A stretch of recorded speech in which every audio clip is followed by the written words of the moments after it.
So in my last video, I talked about basically what you're going to want to buy on your first trip to a fishing store or anywhere you're going.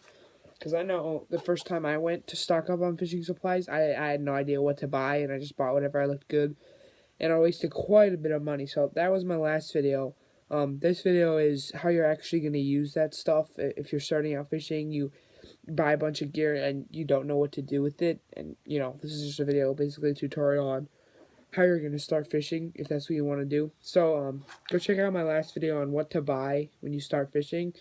This is about how you're actually going to use those baits. So I'm going to start with crankbaits. Crankbaits, they're a really good bait to use any time of the year. There's a lot of different kinds. There's lipless crankbaits like this. I like to use these in shallow water particularly. There's different kinds. There's sinking. This is a sinking one. It's a shad pattern. So yeah, I like to use these in shallow water, and I also like to use them in fall and spring. They're a good bait. Then there's these are pretty normal crankbaits. Almost all crankbaits have lips like these, and check the package of the crankbait for the dive depth. It's gonna tell you how deep it's gonna go, and just be familiar with the depth of the body of water that you're fishing, because you want those to. You don't want something to be too shallow or too deep for what you're fishing. There's a lot of different patterns. Also try to match the pattern with the kind of bait fish that are in the area you're fishing. So I've got a few different. I've got shad patterns, a lot of shad where fire tiger, like just a lot of different patterns. So stock up on a lot of different patterns. Like I said, and how do you fish a crankbait? It's pretty easy. It's just pretty much a retrieve bait. So you just retrieve it at a normal speed with your reel. I've actually got a reel too. I can show you. This is the Bass Pro Shops Extreme, I think, and I hooked it up with a Verenis too. It's my best combo so far. So you just want to slow it. You just want to retrieve it like that, and it'll wobble. So when this is in the water, these little baits, they'll go down, and then they'll wobble and dive down. So it imitates a bait fish swimming. There's also square bill crankbaits. These are a really good spring bait, I find. You want to drag these through cover and try to knock them off things. See, they've got a square bill there. So you want to try to knock them off logs and stuff, and that's what will trigger a bite. Then this isn't a crankbait, but I've also got jerk baits. Jerk baits, they're a really good bait for the winter. There's three different kinds. There's sinking, floating, and suspending.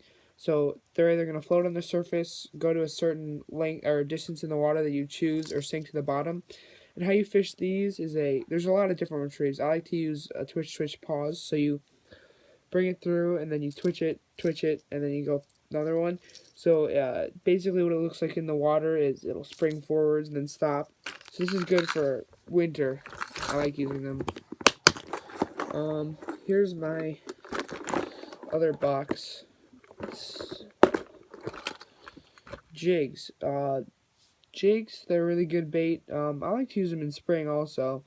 You want to use these around cover, like logs and weeds and stuff. Put a little trailer on them, like got a little car trailer on this. See, what you want to do with these, you want to drop them down and then lift your rod tip up and jig them up and down like that. And this will lure down for him, and then these little skirt tail will fly up and down. Makes it look really realistic. Topwater frog. I like to use this in the summer, warmer water. Also, when there's a lot of seaweed or weeds and stuff on the surface. So you want to land this on the surface, kind of twitch it back, and then move it forwards, and twitch it back, and then move it forwards.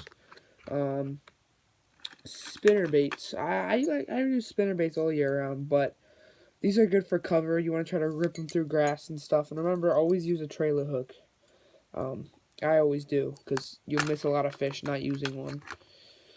Chatterbaits and buzzbaits. These make sound, vibrate. I like to use these in really dark water when fish can't really see as well. Use brighter colors too, but when they can't really see as well, I like to use these because the sound. It's another sense you can apply to. That's pretty much it for the hard baits. Soft plastics. The places I fish, I don't use soft plastics too much besides like jig trailers, but soft plastics, they're definitely important.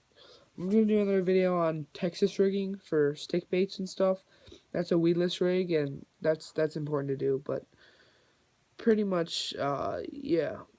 So, thanks for watching.